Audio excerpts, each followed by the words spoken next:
हिम्मत कर लें, आज रोक लें साथ वाले को। लेक्चर नंबर जी हजरात, पेज नंबर निकाल लें 532। 532 बनाना limited is listed on Pakistan Stock Exchange and has a registered office in Karachi, and BL engages in manufacturing and marketing of fertilizers. It operates a manufacturing plant at नवा शहर। किसको कहाँ लिख के आएंगे, किसी को याद है? Legal status and nature of business कैसे लिख के आएंगे? As it is copy paste, as it is copy paste करके legal status and nature of business.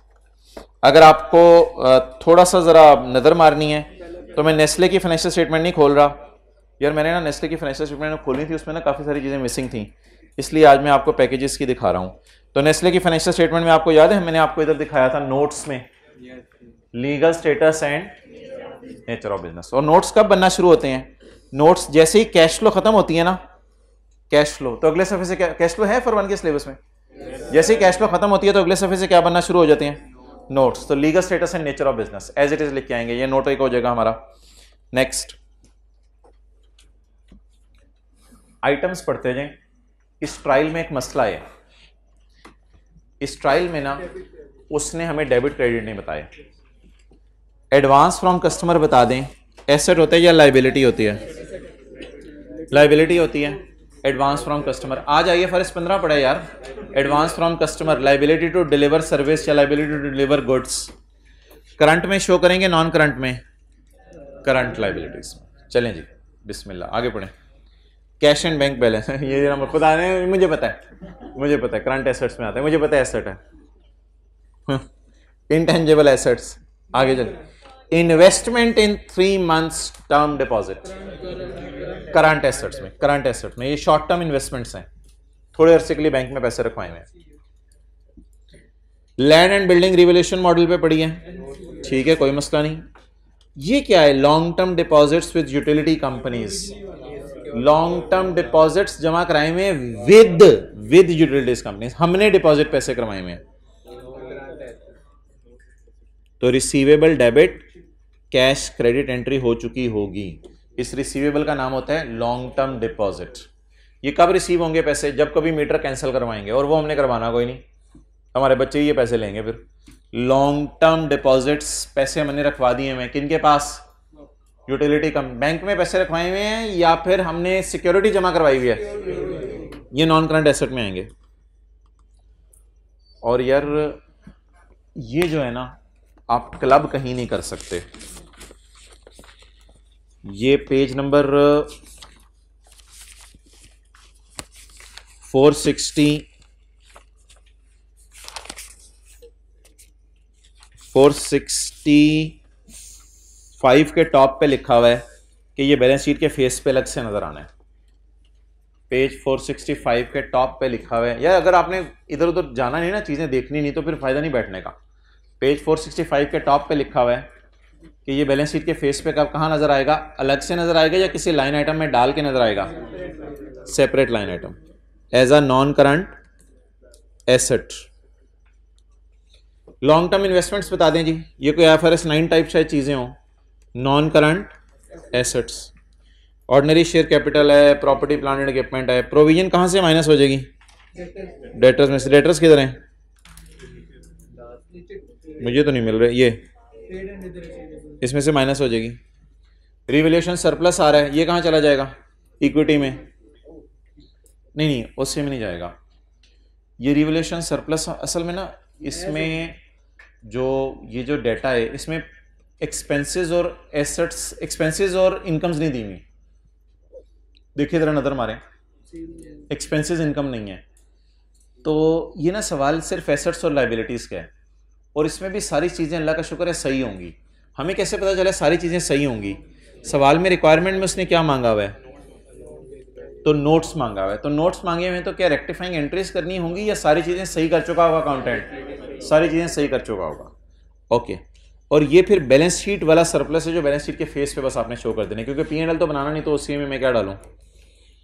या रनिंग फाइनेंस को कहाँ डालें? ये बैंक ओवरड्राफ्ट टाइप कोई चीज़ है, इसको करंट लाइबिलिटीज़ में। शेयर प्रीमियम है, स्टॉक है, डेटर हैं, ट्रेड पेबल्स हैं, रिटेन्ड अर्निंग्स हैं, अनक्लेम्ड डिविडेंड, वही पेज देख के आए, वहाँ लिखा हुआ था कि अलग से शो करना है। अनक्लेम्ड डिविडेंड करंट लाइबिलिटीज़ में, वो डिविडेंड हमने अनाउंस कर दिया लेकिन लोग अभी लेने नहीं आए। अनक्लेम्ड डिविडेंड, इसे कहाँ शो करना है बोले? करंट लाइबिलिटीज़ में। अच्छा, अब वन बाय वन मैं आपसे चीज़ें पूछने लगा हूँ। हल्की फुल्की क्लबिंग अगर करनी पड़ जाए तो कर दीजिएगा। हल्की फुल्की क्लबिंग ना दो जगहों पे होती है ज़्यादा, trade and other pebbles,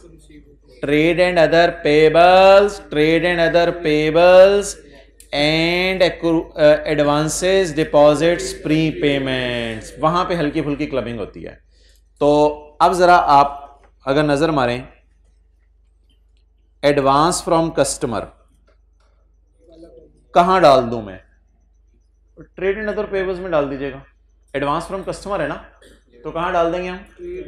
trade and other payables. तो ये एक मुझे क्लबिंग नजर आ रही है, तो I will club this one, advance from customer, with this one. ना भी किया तो मेरे ख्याल से आईकेप को इतना पनिश नहीं करेगा, बेहतर है इनको करंट लाइबिलिटीज में ना जमा करके शो कर दें। डन। आगे अगला क्या आइटम आ रहा है? कैश एंड बैंक, उसको तो अलग से आप शो कर देंगे, अल्लाह का शुक्र है। कुछ तो इजी मार्क्स भी होते हैं ना यार। इंटेंजिबल्स अलग से शो कर दें, इन्वेस्टमेंट्स अलग से शो कर दें। इन्वेस्टमेंट्स को यहाँ ना डालें, advances, deposits, pre payments, other receivables, ये देखें लोगों ने भी अलग शो की हुई है। शॉर्ट टर्म इन्वेस्टमेंट्स एक मेन चीज़ होती है, उसको ज़रा अलग से ही शो कर दें तो बेहतर है, शॉर्ट टर्म इन्वेस्टमेंट्स। अच्छा, इसके बाद लैंड एंड बिल्डिंग आ रही है, ये क्लब हो जाएगी, पीपी से। लेकिन मेरे ख्याल से ना पीपी की हेडिंग लिख के दोनों को जमा कर दीजिएगा, क्योंकि इसका नोट नहीं बन सकता। इसका नोट इसलिए नहीं बन सकता कि इसका डाटा अवेलेबल नहीं है, ना एडिशन का डाटा, ना डिस्पोजल का डाटा, ना और किसी का डाटा है, तो इसका नोट बन नहीं सकता। तो इनको बस जमा करके आप लिख दीजिएगा पीपी के नाम से। हाँ, एक कॉस्ट पे, एक रिवैल्यूड अमाउंट पे। इन एनी केस पीपी का टोटल तो वही आता है ना, उससे कोई फर्क नहीं पड़ता। बैलेंस शीट में कभी ऐसे नहीं आपने देखा होगा, कोई कंपनी ऐसे नहीं करती PP S cost model, PP at revaluation model, इस तरह की बाइफरकेशन नहीं होती। वो अगर होती भी है तो नोट 18 में जाके होगी, बैलेंस शीट के फेस पे नहीं होगी ऐसी बात। अच्छा सवाल आपने पूछा। Okay, next, long term investments कहाँ चली जाएंगी? वो तो होगी ना, वो तो मे फेस पे अलग से नजर आ जाएंगी। मैं अब दोबारा क्यों ट्रायल पढ़ा हूँ? क्लबिंग के लिए, अगर कोई क्लबिंग वगैरह करनी है तो लॉन्ग टर्म इन्वेस्टमेंट्स फेस पे आ गई, शेयर कैपिटल फेस पे आ गया, provision for doubtful debt debtor में से माइनस हो जाएंगी, सरप्लस फेस पे आ जाएगा बैलेंस शीट के, बैंक ओवरड्राफ्ट भी फेस पे शो कर दें, शेयर प्रीमियम फेस पे, स्टॉक फेस पे, डेटर प्रोविजन माइनस करके रिटेन्ड अर्निंग फेस पे, अनक्लेम्ड डिविडेंड फेस पे। तो एक ही क्लबिंग हुई है हमारे पूरे डेटे में, ट्रेड पेएबल्स और एडवांस। नहीं, पीपी वाली क्लबिंग आपको पता है, वो मुझे बताने की जरूरत नहीं। तो एक छोटी मोटी क्लबिंग्स होती हैं यार, एक हो जाती है एडवांसेस, डिपॉजिट्स, प्री पेमेंट्स में, करंट एसेट में, और एक छोटी सी क्लबिंग हो जाती है कहाँ? ट्रेड एंड अदर पेएबल्स में। तो ये तो ये बैलेंस शीट का फेस हो गया। कोशिश कर लीजिएगा अगर ये तरतीब भी फॉलो कर सके आप। क्या यहां जरा ज्यादा कोशिश करें, स्टॉक ऊपर रख लें, फिर डेटर रख लें, फिर एडवांसेस, डिपॉजिट, प्री पेमेंट रख लें, और एंड पे कैश एंड बैंक बैलेंस रख लें। ये अगर तरतीब को फॉलो हो सके तो बेहतर है। हाँ जी, इंटेंजिबल्स देखो ना, PP, right of use, investment property, intangible, इन चारों की तरतीब कोई जरूरी नहीं है। इन चारों में इंटेंजिबल ऊपर आ जाए, नीचे आ जाए, इससे कोई फर्क नहीं पड़ता। अच्छा जी, नेक्स्ट, ये जैसे मैंने आपको करवा दी हुई है, ये भी करवा दी हुई है, ये भी करवा दी हुई है, ये भी करवा दी हुई है, ये आज मैंने आपको करवा दिया। During the year BL produce 3 million ton of urea operating at 75% production capacity. इसकी आपको एक फिगर निकालनी पड़ेगी कैलकुलेटर पे।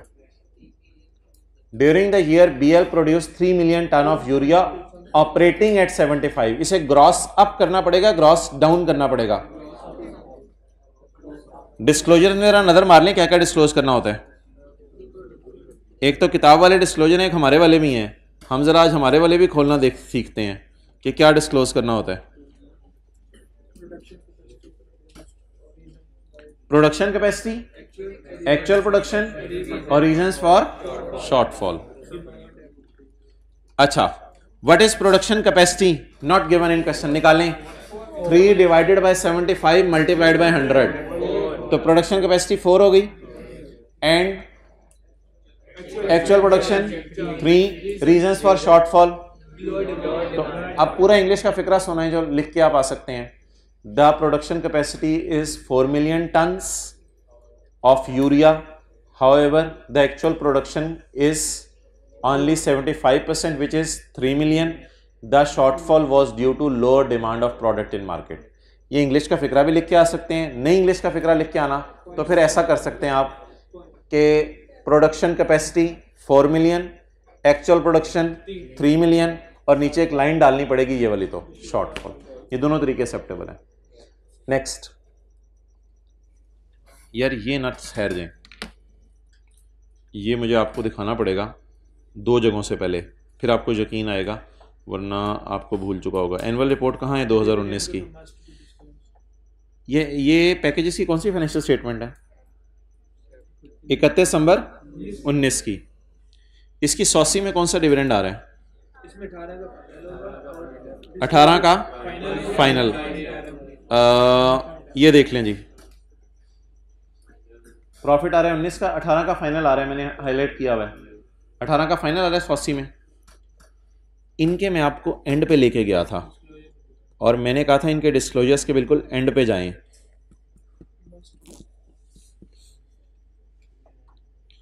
फाइनेंशियल स्टेटमेंट किस साल की है? डिविडेंड किस साल का आ रहा है? 18 का आ रहा है। ये याद है तस्वीर खींची थी आपने? 2 डिस्क्लोजर है IAS 10 के 19 के साल में, authorisation for issue. These unconsolidated financial statement were authorized by directors ही होगा ना, for issue on March 13, 2020 by board of directors. And number 2, events after the balance sheet date. The board of directors proposed a final cash dividend for 19। ये disclose हो रहा है, ये record नहीं हो रहा। ये क्या हो रहा है? डिस्क्लोज। ये 19 का डिविडेंड है। ये रिकॉर्ड कब होगा? अगले साल में जाके। इधर सिर्फ डिस्क्लोज होगा, अमाउंट ₹12 पर शेयर, अमाउंटिंग टू रुपीज इतना। ये 2 डिस्क्लोजर हैं। अब इन 2 डिस्क्लोजर्स को इस सवाल में उसने पूछा था। अगर यकीन ना आवे तो कोई मसला नहीं, हमें क्या मसला है, हम IAS 1037 में चले जाते हैं। हम वेले बैठे हैं, हमने घर जाके क्या मक्खियाँ मारनी है, इधर ही मक्खियाँ मार लेते हैं। IAS 1037 ऑडिट की क्लास है। चलो ठीक है, फिर मैं ख़त्म करता हूँ। IAS 1037 में ये मैं कल ढूंढ के रखा था ताकि जल्दी मिल जाए। पेज 252, घर से कुछ करके आता हूँ मैं। Page 252, following information should be disclosed. The date जिस दिन फाइनेंशियल स्टेटमेंट ऑथराइज हुई, किन लोगों ने की, और एक और चीज है dividend. Dividend must be disclosed. अब जरा नजर मारें सवाल पे, हमारे वापस आए। फाइनल अकाउंट वाला सवाल किधर है यार? ये यार हमारा साल कौन सा है? ओ भाईजान 2017 नहीं है, कंपनीज एक्ट है वो। हमारा साल कौन सा है? 30 जून 2018। Following decisions were taken. अच्छा कहा किसी ने नहीं था, मैं ऐसे ही जरा। Following decisions were taken by board of directors in their meeting held on 16 August 2018। Packages वाले 31/12/19 की मीटिंग मार्च 20 में कर रहे थे, अभी डेट हम पढ़ के आए हैं। ये लोग 30 जून 18 वाले की मीटिंग 16 अगस्त में कर रहे हैं। इसमें क्या डिसाइड हुआ है? कैश डिविडेंड देने ₹3 का पर शेयर, या 30% भी कह सकते हैं इसको, और फाइनेंशियल स्टेटमेंट्स भी अप्रूव हो गई हैं। इसी दिन फाइनेंशियल स्टेटमेंट भी अप्रूव हो गई हैं। तो किस दिन अप्रूव हुई हैं? और उसमें डिसीजन क्या लिया गया है? डिविडेंड का। अब बता दें, ये जो कैश डिविडेंड अनाउंस हुआ है 16 अगस्त को, तो ये कौन सा है? ये फाइनल डिविडेंड है। किस साल का? पैकेजेस ने ना अमाउंट भी निकाली हुई है, मैं भी अमाउंट निकालूंगा। शेयर कैपिटल किधर है? शेयर कैपिटल 6000 है। 6000 है। 6000 का मतलब है 600 मिलियन शेयर्स। तो 600 मिलियन शेयर्स नहीं इंटू 30%, 3/10 कर लिया ना मैंने, तो इंटू 30% रुपीज 180 मिलियन। कैसे मैं चलाऊं? 6000 शेयर्स ऊपर पड़े हुए हैं, और वही वाला सवाल है 6001 बिलियन, याद नहीं आ रहा, परसों किया था। 6000 शेयर ऊपर पड़े हुए हैं, तो शेयर कैपिटल को पकड़ना है। ओ गाइस सॉरी, हाँ आज एक बड़ा अच्छा कॉन्सेप्ट है। जब आप ऊपर पकड़ेंगे प्राइस को, ऊपर से अगर आप पकड़ेंगे ₹6000, तो इधर लगाएंगे परसेंटेज, और अगर आप ऊपर से पकड़ेंगे क्वांटिटी को तो फिर 3 रुपए से मल्टीप्लाई कर सकते हैं। बड़ा फायदा हो गया वैसे। अगर ऊपर से पकड़ेंगे 6000 को तो फिर कितने % लगाएं? 30%। और अगर आप एक और तरीके से खेलना चाहते हैं, फिर आप ऊपर से 6000 को ना पकड़ें, 6000 शेयर कैपिटल है, डिवाइड बाय 10 रुपए करें। अब आप 600 की क्वांटिटी को मल्टीप्लाई कर दें 3 से, देखें जवाब क्या आ रहा है? 600 जरा 180 आ रहा है। चलें यार, ये ऊपर क्या है? ऊपर भी 1800 है, मेरी जान निकल गई। ऊपर भी क्या है? 1800 और नीचे भी 1800। तो 6000 के कैपिटल पर 6000 पर 1800 का आपने डिविडेंड दिया। 30% अच्छा खासा डिविडेंड होता है। तो 6000 पर ये 2 तरीके लिखे। ये हम किससे खेले हैं? क्वांटिटी से। और ऊपर किससे खेले हैं? रुपीस से। रुपीस से हम खेलते रहते हैं। चलो, रुपीस से हम खेलते रहते हैं। तू हंस रहा है? ये ले यार, आज बोतल पी। आइंदा मैं भी पहली रो में बैठूंगा। मोटिवेट होंगे ना बच्चे। टर्म टेस्ट वाला ना? हाँ, तो वो उसको राइट ऑफ नहीं करना आपने। बबलू कल पैसे ले आना। अगर उधर से रुपीस पकड़ेंगे तो परसेंटेज से मल्टीप्लाई करेंगे, और अगर उधर से क्वांटिटी पकड़ेंगे तो रुपीस पर शेयर से मल्टीप्लाई करेंगे। अच्छा, बस ठीक है, सॉल्यूशन को नजर मार लें और जाएं। अबू बकर 1 मिनट यार और दे दो, बस सॉल्यूशन को नजर मार लें। सॉल्यूशन को बनाना limited, statement of financial position, PP में दोनों को जमा कर दिया उसने। नोट नहीं बन सकता था ना यार, एडिशन डिलीशन का डाटा नहीं दिया हुआ। PP intangible long term investments, long term देखते रहे, long term deposits with utilities companies, inventory, debtor में नोट 2 में जाके हम माइनस करके दिखा देंगे प्रोविजन को। Short term deposits, cash and bank balance, authorise share capital, issued share capital, share premium, surplus. यार ये गलत है, यही कि आपने गलत किया था। इसको ना नीचे अलग से जाएं, ट्रेड पेबल्स अलग से लिखें जैसे पास पेपर क्वेश्चन 1 में किया था, और एडवांस फ्रॉम कस्टमर अलग से लिख के जमा करके लाएं। ये तो कोई तरीका नहीं है नोट बनाने का, तो ये जरा नीचे जाके अलग से जमा होना चाहिए। पीपी का तो डाटा ही नहीं था ना पूरा, तो इसमें तो जमा हो सकता है अलग से। Unclaim dividend, contingencies, legal status and nature of business आ गया नोट्स में। ये वो डेटर वाला नोट आपको बनवा के दिया हुआ है क्लास में। ये शेयर कैपिटल वाला नोट है, गारंटीज वाला नोट हो गया। ये किसका नोट हो गया? प्रोडक्शन कैपेसिटी का। और सब्सिक्वेंट इवेंट क्या था? 1800 मिलियन का निकालना पड़ेगा ना, 1800 मिलियन का हमने डिविडेंड अनाउंस किया है। और डेट ऑफ ऑथराइजेशन क्या है फाइनेंशियल स्टेटमेंट की? 16 अगस्त। ठीक है जी, ओवर अल्लाह।